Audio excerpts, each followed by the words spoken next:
Hello, everyone.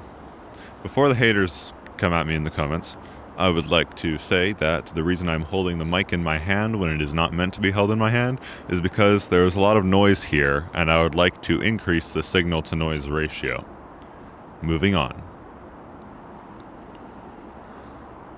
I think addiction is something humanity as a whole is wired to pursue. Because now there are so many outlets for our human brains to find addiction, and this results in us being prone to it. You see it in the streets all the time, especially if you live here in Canada, although I know it's just as bad elsewhere in the world. But sometimes, all the time, some might even say, these addictions are our own faults. And sometimes these addictions go hand in hand with things about ourselves that we have not properly fixed. For most of us in our lives, we go through a period of self-improvement. For some of us, self-improvement is a lifestyle. For me, I believe that I lost that attitude towards things because I thought I was fine. I thought I was a good person. All my friends said I was a good person, and that was enough for me. However, in this world, there's a lot of things that our friends and family don't know and can't know. So in order for me to feel like I've finally done something that is what I wanted to do, it requires not just the approval of my friends, but the approval of myself. And to achieve this, the only way that I know of is either to lie to yourself, which is what I did, or it is to change yourself. None of us are perfect. As humans, we are cursed to be so. Yet be it may that this is how our brains are wired, we must adapt.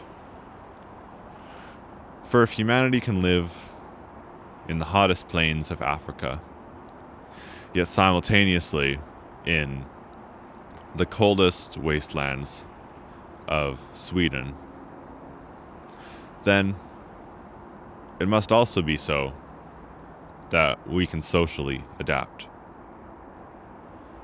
I stand here today because I've changed something about the way I think.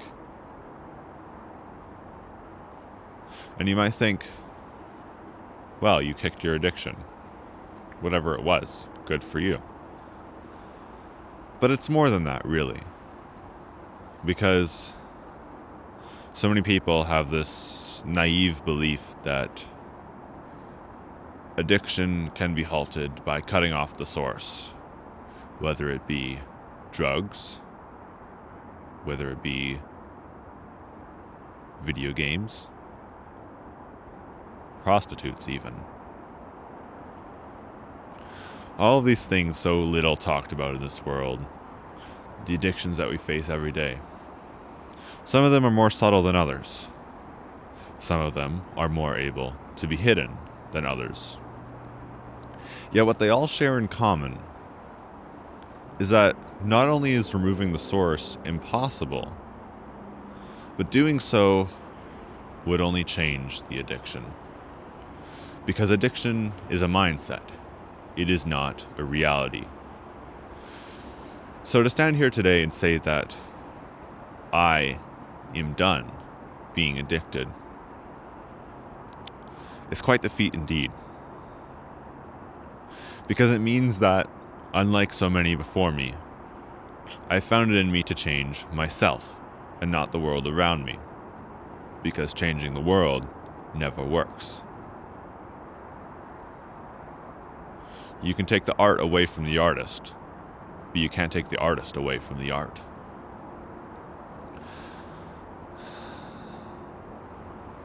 So the only thing that I can think of as words of consolation for those struggling with something similar is that when you are ready, you will.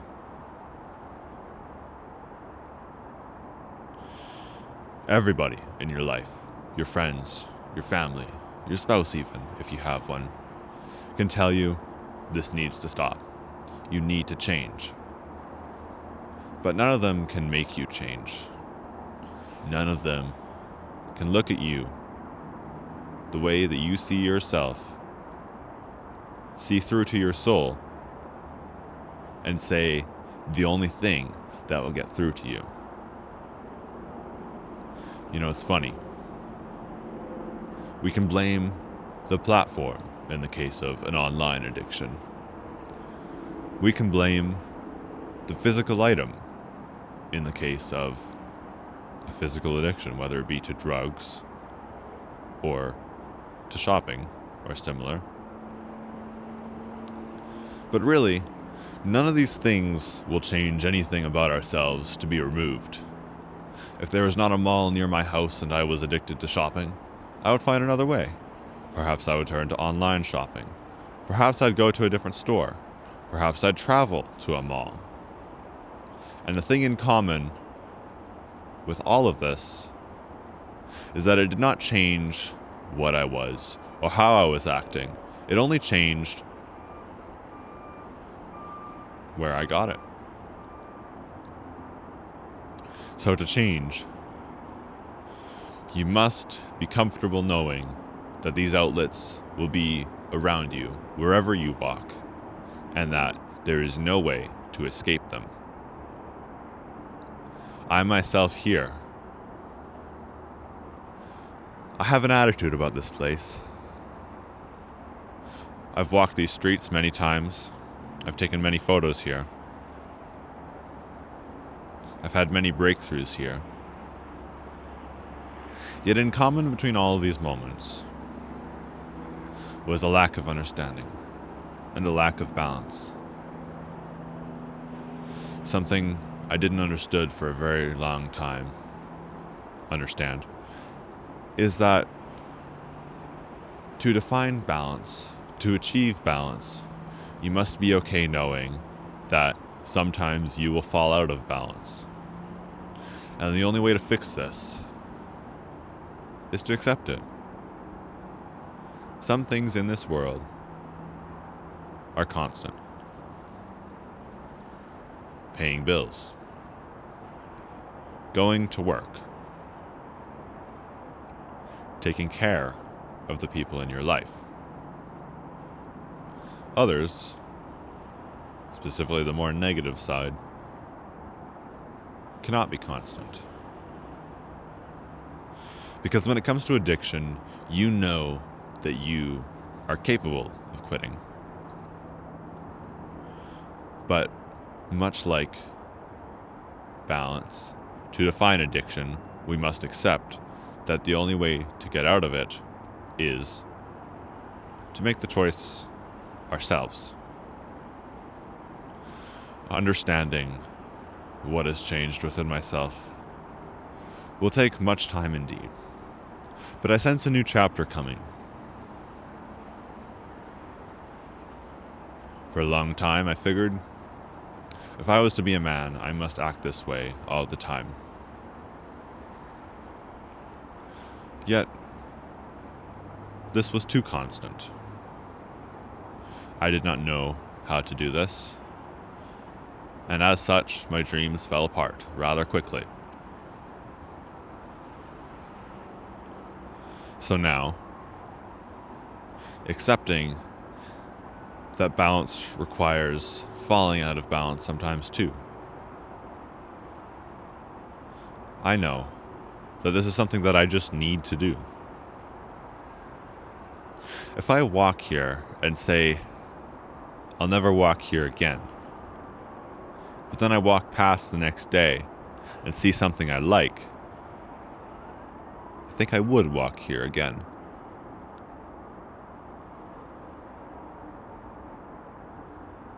Whereas, if I purposely walk past here, time and time again, and sometimes I walk here, and sometimes I don't, I would be able, one day, to never walk here again. To be strong for somebody. It's a venerable goal indeed. One that I've achieved in my life before, for people that are long since out of it. But truly, to be who you want to be, you must be strong for yourself. And once you are that, only then will you be worthy of what you desire. You're deserving now, yet not worthy. For strength is a mindset. The human body is capable of between 2 and 100 times much as you think it is, depending on your life circumstance. So knowing this is what inspires me. It is not some goal at the end. It is not some reward. Instead, it is simply being. I've stayed inside my head a lot, time and time again. But I begin to think too much. I begin to think too logically. I begin to fall away from soul. And what does my soul say in the final hour when I have succeeded at what I want to succeed at? It says that it was all me, all along. To beat addiction, to be strong, you must walk in the face of it. You must stare it directly in the eyes and say, no. I'm sure it'll take me some time. I'll get twinges now and then. I'll want for my addiction. But I think now that I've realized that I was in my head too much, now that I've realized that there were truths about how I feel that I was denying, now that I've stopped the lying, I'm ready to be who I told people I was. I'm ready to be who they think I was. And perhaps this won't last forever. Perhaps I'll fall again. But as with anything, given the right mindset, none of this really matters. I thank you for watching. I hope you learned something. I truly wanted to make this, just so I could share this breakthrough. But, until next time, enjoy the slideshow.